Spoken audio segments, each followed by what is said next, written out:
Dear students, ఈరోజు మనం first చాప్టర్లోని 4 marks క్వశ్చన్స్లో second question చూద్దాం. ఎంపిరికల్ ఫార్ములాని ఏ విధంగా క్యాలిక్యులేట్ చేయాలో ఈ ప్రాబ్లమ్ను చూద్దాం.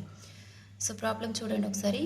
Chemical analysis of A carbon compound give the following percentage composition by weight of the elements present. Carbon 10.06, hydrogen 0.84% and chlorine 89.1%. Calculate the empirical formula of the compound. So ఇక్కడ మనకి ఏం calculate చేయమన్నారు? Empirical ఫార్ములాని calculate చేయమన్నారు. మరి ఏమేమి ఇచ్చారు? Carbon యొక్క percentage ఇచ్చారు, హైడ్రోజన్ యొక్క పర్సంటేజ్ ఇచ్చారు, క్లోరిన్ యొక్క పర్సంటేజ్ ఇచ్చారు. అంటే మనకిచ్చిన కార్బన్ కాంపౌండ్లో కార్బన్, హైడ్రోజన్, క్లోరిన్ అనే ఎలిమెంట్స్ ఉన్నాయి. సో దానికోసం మనం ఈ టేబుల్ తయారు చేసుకున్నాం. దాంట్లో చూడండి ఫస్ట్ కాలంలో ఎలిమెంట్ యొక్క సింబల్ రాద్దాం, ఎలిమెంట్ సింబల్ రాద్దాం. ఇక్కడ ఎలిమెంట్స్ ఏమేమి ఉన్నాయి?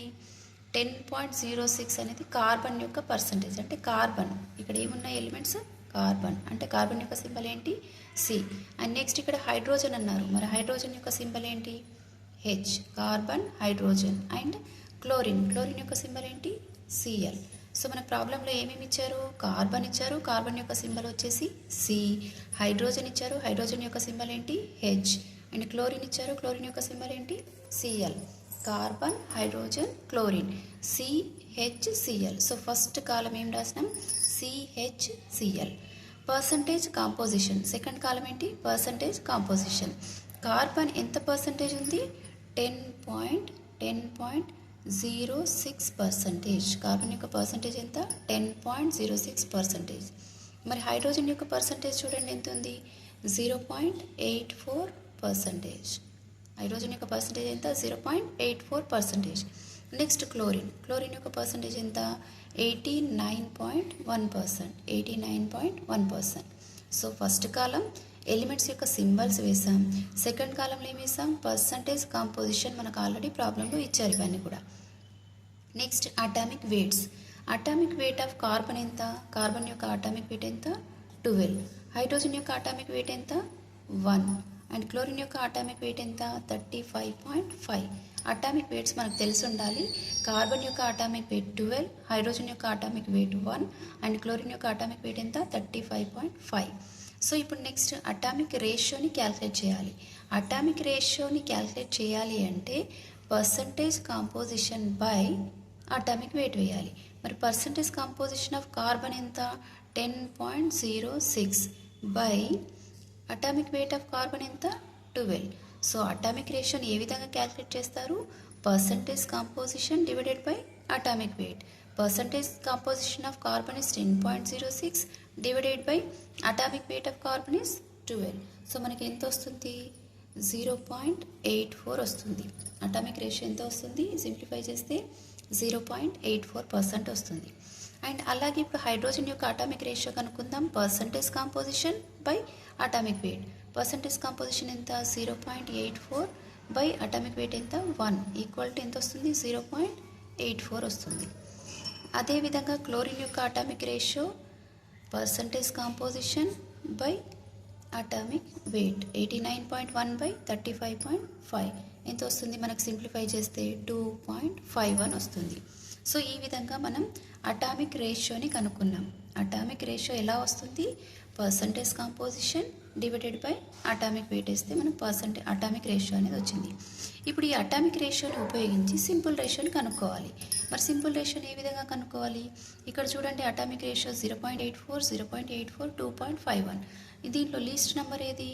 0.84. ఇప్పుడు వీటన్నిటిని 0.84తో అంటే లీస్ట్ నెంబర్తో మనం డివైడ్ చేయాలి. ఏ విధంగా? 0.84 ఇదేంటి? అటామిక్ రేషియో 0.84ని లీస్ట్ నెంబర్ ఏది? 0.84తో డివైడ్ చేయాలి. అప్పుడు ఎంత వస్తుంది? 1. ఇప్పుడు మళ్ళీ 0.84 బై లీస్ట్ నెంబర్ ఎంత? 0.84 ఈక్వల్ టు ఎంత వస్తుంది? 1. ఇప్పుడు 2.51 బై లీస్ట్ నెంబర్ ఎంత? 0.84 ఈక్వల్ టు ఎంత వస్తుంది? 3 వస్తుంది. అప్రాక్సిమేట్లీ 8 1s 8 3s 24 అంటే ఎంత వస్తుంది? అప్రాక్సిమేట్లీ ఎంత? 3 వస్తుంది. సో సింపుల్ రేషియోని ఎలా కనుక్కున్నాం? ఈ అటామిక్ రేషియోలో లీస్ట్ నెంబర్ చిన్న నెంబర్ని సెలెక్ట్ చేసి ఆ చిన్న నెంబర్ని అన్నింటికి డివైడ్ చేసాం. 0.84 by small number, 0.84 by small number and 2.51 by small number అన్ని డివైడ్ చేస్తే మనకి ఏమొచ్చింది? 1 1 3 వచ్చింది. ఇప్పుడు ఈ సింపుల్ రేషియోని ఉపయోగించి మనం ఎంపిరికల్ ఫార్ములాని రాద్దాం. ఎంఫిరికల్ మనం క్యాలిక్యులేట్ చేయమన్నది ఏంటి? Empirical formula equal to C, carbons ఎన్ని ఉన్నాయి? 1 అంటే C1H1Cl3. సో ఎంఫిరికల్ ఫార్ములా ఏంటి? C1H1 and Cl3. So what is the empirical formula? C1H1Cl3. ఇప్పుడు సేమ్ ఇలాంటిదే మరొక ప్రాబ్లం చూద్దాం. Calculate the empirical formula of a compound having percentage composition potassium K equal to 26.57, chromium Cr equal to 35.36, oxygen O equal to 38.07. So ఇక్కడ మనకి ఏమి ఇచ్చారు? Potassium elements ఏమి ఇచ్చారు? పొటాషియం K ఇచ్చారు and chromium Cr and oxygen O ఇచ్చారు. So 3 elements ఇచ్చారు. Potassium symbol is K, chromium Cr and oxygen O ఇచ్చారు. సో పర్సంటేజ్ కాంపోజిషన్ కూడా రాసేద్దాం. పొటాషియం ఎంత ఇచ్చారు? 26.57. క్రోమియం ఎంత ఇచ్చారు? 35.36. ఆక్సిజన్ ఎంత ఇచ్చారు? 38.07. సో మనం ఏం చేసినాం? ఫస్ట్ కాలంలో ఎలిమెంట్స్ సింబల్స్ వేసుకున్నాం, సెకండ్ కాలంలో పర్సంటేజ్ కాంపోజిషన్ వేసుకున్నాం, థర్డ్ కాలంలో ఏం వేసుకోవాలి? ఇప్పుడు మనం థర్డ్ కాలంలో ఏం తీసుకుందాం? Atomic weight. మరి atomic weight of potassium is 39. What is the atomic weight of potassium? 39. Chromium atomic weight is 52. Oxygen atomic weight is 16. కొన్నిసార్లు మనకు అటామిక్ వెయిట్స్ ప్రాబ్లంలో ఇవ్వచ్చు, ఇవ్వకపోవచ్చు. కాబట్టి మనం ఖచ్చితంగా అటామిక్ వెయిట్స్ అనేవి గుర్తుపెట్టుకోవాలి. So what is the atomic weight of potassium? 39. Atomic weight of chromium is 52 and atomic weight of oxygen is 16. So ఇప్పుడు మనం అటామిక్ రేషియోని క్యాలిక్యులేట్ చేద్దాం. అటామిక్ రేషియోని క్యాలిక్యులేట్ చేయాలంటే ఏం చేయాలి? Percentage composition by atomic wait. Percentage composition ఎంత? 26.57 divided by atomic weight of potassium is 39. దీన్ని simplify చేస్తే మనకి 0.67 వస్తుంది. ఎంత వస్తుంది? 0.67. అదేవిధంగా క్రోమియం యొక్క అటామిక్ రేషియో కనుక్కుందాం. 35.36 డివైడెడ్ బై 52. 35.36 బై 52. ఇక్కడ కూడా మనకు ఆన్సర్ ఎంత వస్తుంది? 0.67 వస్తుంది. అదేవిధంగా 38.07 బై 16 ఈక్వల్ టు 2.38 వస్తుంది. దీన్ని సింప్లిఫై చేస్తే ఎంత వస్తుంది? 2.38 వస్తుంది. సో ఇప్పుడు మనకి ఏమొచ్చింది? అటామిక్ రేషియో వచ్చింది. ఇప్పుడు మనం సింపుల్ రేషియోని కనుక్కోవాలి. సింపుల్ రేషియోని కనుక్కోవాలంటే అటామిక్ రేషియోలో లీస్ట్ నెంబర్ని సెలెక్ట్ చేయాలి. సో లీస్ట్ నెంబర్ ఏది? ఇది 0.67, 0.67, 2 అన్నారు, 2 పాయింట్ సంథింగ్ అన్నారు. కాబట్టి 0.67 ఇస్ ద లీస్ట్ నెంబర్. ఈ లీస్ట్ నెంబర్ని ఈ లీస్ట్ నెంబర్తో అన్నిటిని డివైడ్ చేయాలి. సో ఏ విధంగా? 0.67 by least number 0.67 equal to 1. అదేవిధంగా 0.67 బై లీస్ట్ నెంబర్ ఎంత? 0.67 equal to 1. 2.38 by least number ఎంత? 0.67 ఈక్వల్ టు ఎంత వస్తుంది? 3.5 వస్తుంది. ఎంత వస్తుంది? 3.5 వస్తుంది. సో 3.5 వచ్చింది. ఈ విధంగా పాయింట్స్లో వచ్చినప్పుడు 3.5 వచ్చినప్పుడు దీన్ని ఏం చేయాలంటే ఇంటూ 2తో, అన్నింటినీ ఇంటూ 2తో మల్టిప్లై చేయాలి. సో అన్నింటినీ 2తో చేద్దాం. ఇప్పుడు తీసుకుందాం. ఇక్కడ సింపుల్ రేషియో మళ్ళీ తీసుకుందాం. సింపుల్ రేషియో ఎంత వచ్చింది? 1:1:3.5 వచ్చింది. ఈ విధంగా 0.5 వచ్చినప్పుడు దీన్ని ఏం చేయాలి? ఇంటూ 2 చేయాలి, మల్టిప్లై చేయాలి. సో అప్పుడేమవుతుంది? 2:7 అవుతుంది. ఇది సింపుల్ రేషియో 2:7. ఇప్పుడు ఎంఫిరికల్ ఫార్ములా రాద్దాం. ఎంఫిరికల్ ఫార్ములా ఏమవుతుంది? ఇప్పుడు 2 అనేది ఏంటి? పొటాషియం. మళ్ళీ 2 అనేది ఏంటి? Cr. నెక్స్ట్ O ఎంత? 7 అంటే K2Cr2O7. K2Cr2O7. This is the empirical formula of the compound. So ఏ విధంగా కనుక్కున్నాం? ఫస్ట్ ఎలిమెంట్ సింబల్స్ వేసాం, పర్సంటేజ్ కాంపోజిషన్ వేసాం, అటామిక్ వెయిట్, తర్వాత అటామిక్ రేషియో ఎలా వచ్చింది? Percentage composition by atomic weight వేస్తే అటామిక్ రేషియో వచ్చింది. సింపుల్ రేషియోని కనుక్కున్నాం. సింపుల్ రేషియో ఎలా వచ్చింది? ఇందులో లీస్ట్ నెంబర్తోని అన్నిటిని డివైడ్ చేసాం. అప్పుడు ఏమొచ్చింది? సింపుల్ రేషియో వచ్చింది. కానీ ఇది 3.5 వచ్చింది. ఇలా వచ్చినప్పుడు దీన్ని 2తో మల్టిప్లై చేయాలి. అప్పుడు ఏమొస్తుంది? 2:7 వచ్చింది. అంటే K2Cr2O7. This is the empirical formula of the compound.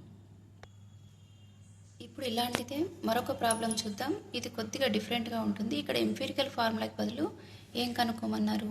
Molecular ఫార్ములాని కనుక్కోమన్నారు. Empirical ఫార్ములాకి బదులు మాలిక్యులర్ ఫార్ములాని కనుక్కోమన్నారు. చూద్దాం. సేమ్ ఇంతకుముందు ప్రాబ్లం లాగే ఇది కూడా సాల్వ్ చేయడానికి ట్రై చేద్దాం.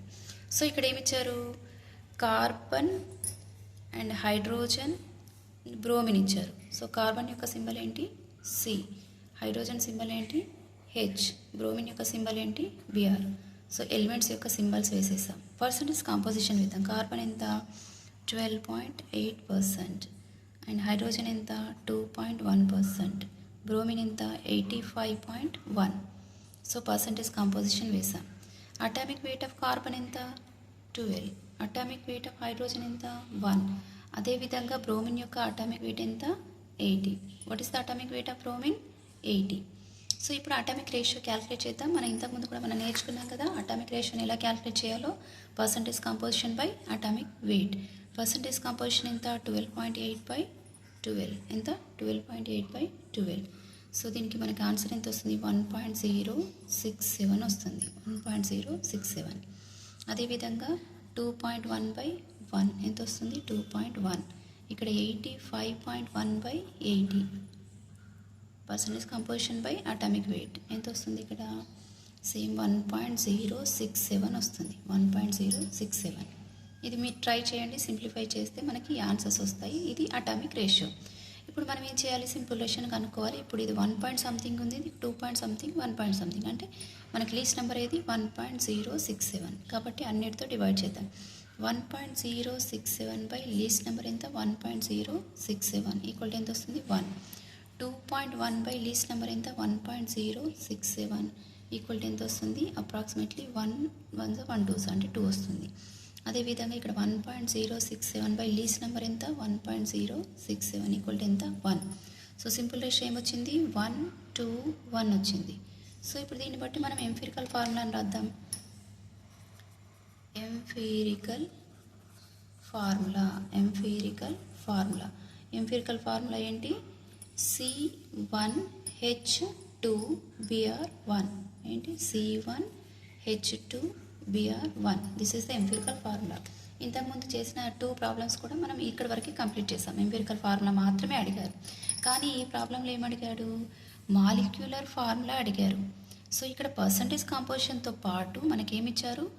Molecular mass of the compound is 187.9 units అన్నారు. Molecular mass of the compound అంటే మాలిక్యులర్ వెయిట్ ఇచ్చారు. మాలిక్యులర్ వెయిట్ 187.9 అన్నారు. దీన్ని మనం అప్రాక్సిమేట్లీ 188గా కూడా తీసుకోవచ్చు. సో ఇక్కడ మనకి ఏమి ఇచ్చారు? Molecular weight of the compound. Weight of compound ఎంత ఇచ్చారు? 1 అప్రాక్సిమేట్లీ 188 తీసుకుందాం. 188 తీసుకుందాం. ఓకేనా?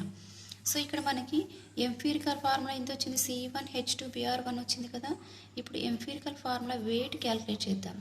ఎంపిరికల్ ఫార్ములా వెయిట్ ఎంత? కార్బన్ 1 ఉంది కాబట్టి atomic weight is 12. Hydrogens 2 are present. Atomic weight is 1. 2 into 1 plus bromine atomic weight is 80. So మనకు టోటల్ ఎంత వస్తుంది? 80 90 94 వస్తుంది. సో ఇదేంటి 94 అనేది? This is empirical formula. This is the empirical formula wait. CH2Br యొక్క వెయిట్ ఎంత? 94. మరి మాలిక్యులర్ వెయిట్ లేదంటే మాలిక్యులర్ మాస్ ఎంత ఇచ్చారు? 180, అప్రాక్సిమేట్లీ 188. సో ఇప్పుడు మనం ఎన్ని క్యాలిక్యులేట్ చేయాలి? n equal to weight of molecular formula by weight of empirical formula. n రావాలంటే ఏం చేయాలి? Molecular formula weight by empirical formula wait. Molecular formula weight ఎంత? 188. మరి ఎంపిరికల్ ఫార్ములా వెయిట్ ఎంత? 94. అంటే ఎంత అవుతుంది? 2. 94 1s 94 2s. So n equal to ఎంత వచ్చింది? 2 వచ్చింది. n వాల్యూని మనం ఎలా క్యాలిక్యులేట్ చేసాము? Molecular formula weight by empirical formula wait. Molecular formula wait అనేది మన ప్రాబ్లంలోనే ఇచ్చారు. 187.9 అంటే 188గా తీసుకున్నాం. ఎంపిరికల్ ఫార్ములాని ఇందాక మనం ప్రీవియస్ ప్రాబ్లమ్స్ లాగానే ఈ సింపుల్ రేషియోని కనుక్కొని సింపుల్ రేషియోని బట్టి ఎంపిరికల్ ఫార్ములాని రాసాం. ఈ ఎంపిరికల్ ఫార్ములా వెయిట్ని క్యాలిక్యులేట్ చేసాం. కార్బన్ 1 ఉంది కాబట్టి atomic wait 12, 2 into hydrogen atomic weight is 1, bromine atomic weight is 8, total ఎంత వచ్చింది 94. ఆ విధంగా మనం ఎన్ వాల్యూని క్యాలిక్యులేట్ చేసాం. కానీ మన క్వశ్చన్ ఏం అడిగారు, ఇప్పుడు మాలిక్యులర్ ఫార్ములా అడిగారు. సో ఇప్పుడు molecular formula equal to molecular formula equal to n into empirical formula. మరి ఎన్ ఎంత వచ్చింది, 2 వచ్చింది. ఎంపిరికల్ ఫార్ములా ఎంత వచ్చింది, CH2Br లేదంటే C1H2Br1. ఇప్పుడు చేస్తే ఏమొస్తుంది, 1 ఇంటూ 2 2 అంటే C2, 2 ఇంటూ 2 4, H4Br, 1 ఇంటూ 2 2 అంటే C2H4Br2. This is the molecular formula of the compound.